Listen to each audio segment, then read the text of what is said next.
یعنی میدان چھوڑ کر مت بھاگنا بلکہ ہر حال میں ڈٹے رہنا، اس طرح کہ اللہ کی تائید و نصرت تمہارے ساتھ ہوگی۔ یعنی کہ اس میں اللہ تعالیٰ مسلمانوں کو یہ حکم دے رہا ہے، یہ ہدایت دے رہا ہے کہ جب بھی میدان جنگ میں آؤ تو جواں مردی کے ساتھ سینہ سپر ہو جاؤ اور کبھی بھی میدان چھوڑ کر نہیں بھاگنا چاہیے، یا بھاگنے کی صورتحال کے کو دماغ میں نہیں لے کر آنا چاہیے، بلکہ کوشش یہ کرنی چاہیے کہ میدان جنگ سے غازی ہو کر ہی جو ہے وہ واپس جائیں۔ جو میدان جنگ سے اپنی جان بچانے کے لیے بھاگے گا وہ اللہ کے عذاب میں آ جائے گا اور اس کا ٹھکانہ دوزخ ہوگا۔ اگر مسلمان دشمن سے جہاد کرتے ہوئے شہید ہو جائے تو اسے حیات جاویدانی عطا ہوتی ہے اور اس کو رزق ملتا رہتا ہے۔ اللہ تعالیٰ کا یہ وعدہ ہے کہ جو شہید ہے وہ کبھی مرتا نہیں اور وہ اللہ ہی کی جانب سے رزق پاتا رہتا ہے۔ سورہ انفال میں مسلمانوں کو اس طرح کی ہدایات دی گئی تاکہ مسلمان جو ہے وہ جنگ کے لیے نبرد آزما رہیں اور اپنے اللہ تعالیٰ کی خوشنودی کے لیے میدان جنگ میں جو ہے وہ دشمن کے سامنے سینہ سپر ہو کے موجود رہیں اور مسلمانوں کو آخری حد تک جو ہے وہ کامیابی جو ہے وہ ہم کو نظر آ رہی ہے۔ سورہ انفال میں جہاں باران رحمت کا نزول ہوتا ہے، مسلمانوں کے دلوں سے خوف دور ہو جاتا ہے، اللہ تعالیٰ فرشتوں کی جماعت بھیج دیتا ہے مسلمانوں کی مدد کے لیے، اسی طرح سے اللہ تعالیٰ نے مسلمانوں کو ہدایات بھی دی۔ ہدایات میں یہی بتایا، اللہ تعالیٰ نے یہ ہدایات دی کہ کبھی بھی میدان جنگ سے پیٹھ موڑ کے نہیں جانا۔ اسی طرح سے اس کے ساتھ ساتھ ہم دیکھ رہے ہیں سورہ انفال میں اللہ تعالیٰ کفار کو تنبیہ کر رہے ہیں، یعنی ان آیات میں ہم دیکھ رہے ہیں آیت نمبر 19 میں اللہ تعالیٰ نے کفار کو نصیحت کرتے ہوئے فرمایا ہے کہ اگر تم لوگ فیصلہ چاہتے ہو تو فیصلہ تمہارے سامنے موجود ہوا، تمہارے سامنے فتح آ چکی ہے۔ اللہ تعالیٰ نے ان کافروں سے فرمایا کہ اگر تم اپنے افعال سے باز آ جاؤ تو تمہارے حق میں بہتر ہے، اگر تم پھر وہی کام کرو گے یعنی تم اللہ کی نافرمانی کرو گے تو ہم بھی پھر تمہیں عذاب دیں گے اور تمہاری جماعت خواہ کتنی ہی زیادہ کیوں نہ ہو تمہارے کچھ کام نہ آئے گی۔ اگر پھر کفار مسلمانوں کے مقابلے میں آئیں گے اللہ تعالیٰ پھر مسلمانوں کی مدد کرے گا، یعنی کہ مسلمانوں کا اللہ جو ہے وہ اپنی فتح اور نصرت کا جو ہے وہ یقین دلاتے ہوئے فرما رہے ہیں کہ کفار اگر اپنے کفر پہ قائم رہیں گے تو یقینی طور پہ وہ تباہ و برباد ہو جائیں گے۔ مال غنیمت کے اعتبار سے سورہ انفال بہت واضح بیانات پیش کر رہی ہے، یعنی کہ مال غنیمت کے اعتبار سے اس میں کہا گیا ہے کہ مال غنیمت کا ذکر جو ہے وہ سورہ انفال کی ابتدائی آیات میں بھی ہے۔ سورہ انفال کے دو موضوعات نظر آ رہے ہیں، ایک مال غنیمت کا استعمال اور مال غنیمت کس طرح سے کن لوگوں پر جائز ہے، اور دوسرا غزوہ بدر۔ مال غنیمت کے بارے میں واضح بیان ہے کہ مال غنیمت صرف اور صرف اللہ اور اس کے رسول صلی اللہ علیہ وسلم کا حق ہے۔ آیت نمبر 1 میں ہی ارشاد ہے کہ اے محمد صلی اللہ علیہ وسلم، مجاہد لوگ یعنی وہ لوگ جو جہاد میں تمہارے ساتھ شریک ہیں، جو میدان جنگ میں ہیں، تم سے مال غنیمت کے بارے میں دریافت کرتے ہیں کہ کیا حکم ہے، تو کہو کہ مال غنیمت خدا اور اس کے رسول کا حکم ہے۔ قرآن کی واضح آیت ہے، اس سے یہ ظاہر ہوتا ہے کہ اللہ تعالیٰ نے مسلمانوں کو نصرت و کامیابی سے ہمکنار کیا اور اس کے ساتھ مسلمانوں کو دنیاوی مال سے بھی جو ہے وہ آراستہ کیا۔ جیسا کہ اب ہماری معلومات میں یہ چیز حاصل ہو چکی ہے کہ غزوہ بدر کو انتہائی خوبصورتی سے منظر نگاری کی گئی ہے سورہ انفال میں، جو کہ قرآن کریم کا سورہ ہے، اور یہ سورہ انفال 9 اور 10 پارے میں موجود ہے۔ غزوہ بدر کے واقعات کے منظر کشی کے ساتھ ساتھ بڑی خوبصورتی کے ساتھ اس میں مال غنیمت کا تذکرہ موجود ہے، جو کہ سورہ کی ابتدائی آیات میں جو ہے وہ نظر ہم کو آ رہا ہے کہ کس طرح سے اللہ تعالیٰ مال غنیمت کے بارے میں تقسیم کرتے ہوئے بتا رہے ہیں کہ مال غنیمت کے حصے کی تقسیم اللہ تعالیٰ نے بڑی خوبصورتی سے کر دی ہے اور بیان کر دیا ہے کہ یہ مال غنیمت صرف اور صرف خدا اور اس کے رسول کا ہے۔ اور اس کے ساتھ ساتھ غزوہ بدر کی انتہائی خوبصورت منظر کشی ہے کہ پڑھنے والا اور سننے والا گویا اپنے آپ کو خود میدان بدر میں محسوس کرتا ہے۔ اس جنگ میں مسلمانوں کی تعداد چونکہ بہت کم تھی، لیکن اللہ تعالیٰ کی نصرت شامل حال رہی۔ وجہ یہ تھی کہ مسلمان اللہ پر توکل کیے ہوئے تھے۔ لیکن اس کے ساتھ ساتھ مسلمانوں کو تنبیہ دی کی گئی ہے اور تھوڑا سا مسلمانوں کو بتایا گیا ہے کہ چونکہ مسلمانوں کو جنگ کے لیے ہم وقت تیار رہنا چاہیے، تو اس لیے مسلمانوں کی عسکری، سیاسی، معاشی تمام صورتحال مسلمانوں کو اس میں اپنے آپ کو مستحکم و مضبوط کرنا چاہیے۔ مسلمانوں کو فتح سے ہمکنار ضرور کر دیا گیا، مسلمان فتح سے ہمکنار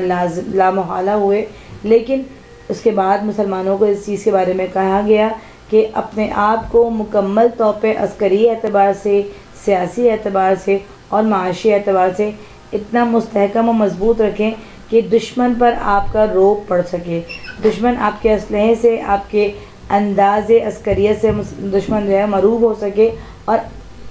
بعد میں آنے والے وقت اور حالات کے مطابق دشمن اپنی حکمت عملی کو مسلمانوں کے حساب سے طے کر سکے۔ مسلمانوں کی تیاری تو جنگ کی نہ تھی، لیکن اللہ کی جب مرضی شامل حال رہی تو مسلمان اس جنگ میں کامیاب ہو گئے اور مسلمانوں کو فتح حاصل ہوئی۔ مسلمانوں سے ایک چیز کی اور بھی بیان کیا گیا ہے ان آیات میں کہ اگر کفار صلح کرنا چاہیں تو صلح کی جانب مسلمانوں کو آ جانا چاہیے، یا مسلمان صلح اختیار کریں۔ حضرت صلی اللہ علیہ وسلم نے زندگی میں بہت سارے ایسے واقعات پیش ہوئے جب رسول نے صلح سے کام لیا، تو اگر میدان جنگ میں مسلمانوں یہ چیز محسوس کریں کہ کفار جو ہے وہ صلح کرنا چاہ رہے ہیں تو مسلمانوں کو صلح کی جانب آ جانا چاہیے۔ غزوہ بدر کا ایک اور عنوان جو ہم دیکھ رہے ہیں وہ یہ ہے کہ جب یہ جنگ میں مسلمانوں کو فتح حاصل ہو گئی تو 70 کفار شہید ہوئے، 70 کفار جو ہے وہ واصل جہنم ہوئے، 70 کفار جو ہے وہ ان کو قیدی بنایا گیا۔ جب وہ قیدی بنایا گیا تو اس کے بارے میں مسلمانوں کے رسول نے مسلمانوں سے مشورے کے حساب سے مسلمانوں سے اس کا متعلق مشورہ کیا کہ اب ان کے لیے کیا کیا جائے، تو مختلف صحابہ کرام نے مختلف قسم کے مشورات دیے گئے۔ حضرت عمر فاروق نے فرمایا کہ ان کفار کو قتل کر دیا جائے، اور لیکن حضرت ابوبکر صدیق نے فرمایا کہ نہیں، ان کو ہم قتل نہ کریں بلکہ ان کو فدیہ لے کے ان کو ہم آزاد کر دیتے ہیں۔ تو مسلمانوں کے اس مشورے کو رسول پاک صلی اللہ علیہ وسلم نے منظور کیا، اور اس طرح سے مسلمانوں نے جو ہے وہ فدیہ لے کر ان کفار کو چھوڑ دیا۔ بعد میں اس چیز کے اوپر جو ہے وہ تھوڑا یہ تھا کہ مسلمانوں کو جو ہے وہ ان کو اس طرح سے نہیں چھوڑنا تھا، لیکن بہرحال جس طرح سے رسول نے کیا وہ بہترین عمل تھا۔ اس طرح سے کیا وہ بعد میں جو مشرکین تھے، جو کفار تھے، وہ دائرہ اسلام میں داخل ہو گئے، کیونکہ انہوں نے مسلمانوں کے رسول کا، مسلمانوں کے آقا کا مزاج دیکھا کہ اس مزاج میں سراسر محبت اور صلہ رحمی ہے۔